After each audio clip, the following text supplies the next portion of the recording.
পারে না। ও হচ্ছে আমার সব থেকে কাছের বন্ধু, ওর সাথে খারাপ ব্যবহার করলে হবে? কি করবি তুই? তুই আমাকে ভয় দেখাচ্ছিস? তার মানে অনেক যা কইতাছে এই সব কিছু সত্যি? এই অনিক চৌধুরী সব বেঈমানদের মুখোশ টেনে ছিঁড়বেই। আসসালামু আলাইকুম বন্ধুরা, আজকের পর্বে আমরা দেখলাম ক্ষমতার অহংকার, সম্পর্কের টানাপোড়েন এবং সত্য উদ্ঘাটনের লড়াইয়ে এক নাটকীয় অধ্যায়। পর্বের শুরুতে অফিসের পরিবেশ ছিল বেশ উত্তপ্ত। নতুন ক্ষমতা হাতে পেয়ে কিছু মানুষ নিজেদের প্রভাব প্রতিষ্ঠা করার চেষ্টা করছে। কর্মচারীদের সম্মান না দিয়ে বরং ভয় দেখিয়ে নিয়ন্ত্রণ করার প্রবণতা স্পষ্টভাবে ফুটে ওঠে। অনেকেই এই আচরণ মেনে নিতে না পারলেও চাকরির নিরাপত্তার কারণে প্রতিবাদ করতে পারছে না। তবে একজন অভিজ্ঞ কর্মচারীর প্রতিবাদ সবাইকে ভাবিয়ে তোলে। অন্যদিকে গল্পের আবেগঘন অংশে দেখা যায় দুই পুরনো মানুষের স্মৃতি আবারও তাদের কাছাকাছি নিয়ে আসছে।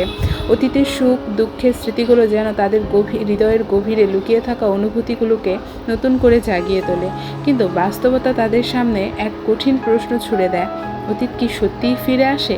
এদিকে তৃতীয় একজনের মনে জন্ম নেয় অনিশ্চয়তা ও হারানোর ভয়। প্রিয় মানুষটিকে নিজের কাছ থেকে দূরে সরে যেতে দেখার কষ্ট তাকে ভেতর থেকে দুর্বল করে দিচ্ছে। তার প্রতিটি কথায় ফুটে ওঠে ভালোবাসা, নিরাপত্তাহীনতা এবং সম্পর্ক হারানোর আতঙ্ক। পর্বের আরেকটি গুরুত্বপূর্ণ দিক ছিল সত্যের অনুসন্ধান। দীর্ঘদিন ধরে লুকিয়ে থাকা কিছু রহস্য সামনে আনার চেষ্টা শুরু হয়েছে। এমন ইঙ্গিত পাওয়া গেছে যে অতীতে ঘটে যাওয়া কিছু ঘটনা পরিকল্পিতভাবে সাজানো হতে পারে। যদি সত্য প্রকাশ পায় তাহলে অনেকের অবস্থান বদলে যেতে পারে।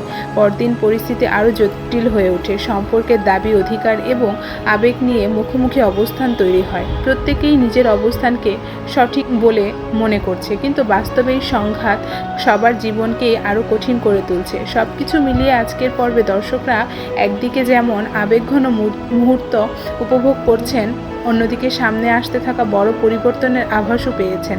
ক্ষমতার অপব্যবহার কি শেষ পর্যন্ত পতনের কারণ হবে?